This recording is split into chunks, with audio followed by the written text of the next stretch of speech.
33-year-old man who was alright 6 months back when he had abdominal pain, and then he was tested and nothing was found. And 2 weeks earlier, he's had this sudden onset of shortness of breath and cough.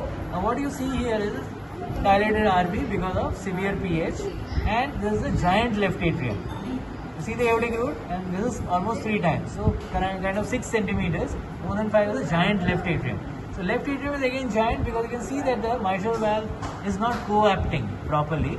So, there must be a regurgitation, and I am sure there is a mitral stenosis as well, because you see the posterior mitral leaflet, there is a lot of subvalvular fusion and scattered calcification, and you can see that the posterior mitral leaflet is not moving, it is static.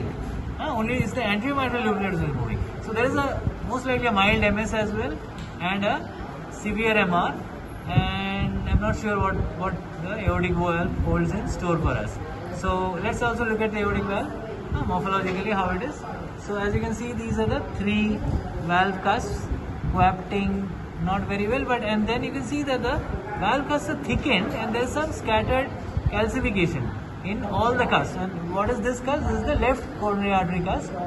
This is the right coronary artery cusp. All of them have thickened valve tips, and this one is the non-coronary artery cusp. Alright, and this is the pulmonary artery, which is very dilated. You see the pulmonary valve here, and right and left pulmonary artery, and the right ventricular outflow tract here is very much dilated, the right atrium. Okay. Now let's come to the aortic valve and mitral valve here. Okay. Okay. So we'll just take a measurement, and you can see the mitral regurgitation on color. Looks like a severe MR. You can see a aortic regurgitation also here. Yeah, this is aortic regurgitation here. See the aortic regurgitation. And you can see a aortic stenosis here in color. When you bring it down here, this is aortic stenosis. You see the forward flow, which is quite visible. It's visible here in this place. This area. You can see quite a good amount of aortic stenosis as well. Okay. So, which one do we show first on Doppler? Let's start with the mitral valve. Okay, we'll show you how we calculate the mitral regurgitation as well as thing. We'll come down. Having a bit of a cough. So, this is the mitral inflow, and you can see the mild mitral stenosis. We already calculated it. Want us to do it again? No. And this is the mitral regurgitation. Okay. Now let us look at the aortic. Let's put the thing on the aortic. Yeah.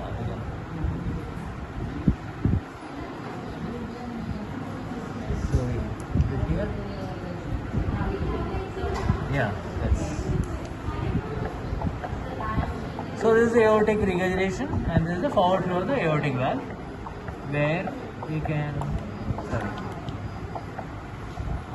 It's almost stretching to 2.5. So we'll put the aortic stenosis as mild to moderate and aortic regurgitation as moderate to severe, going by all the Doppler parameters that we have currently.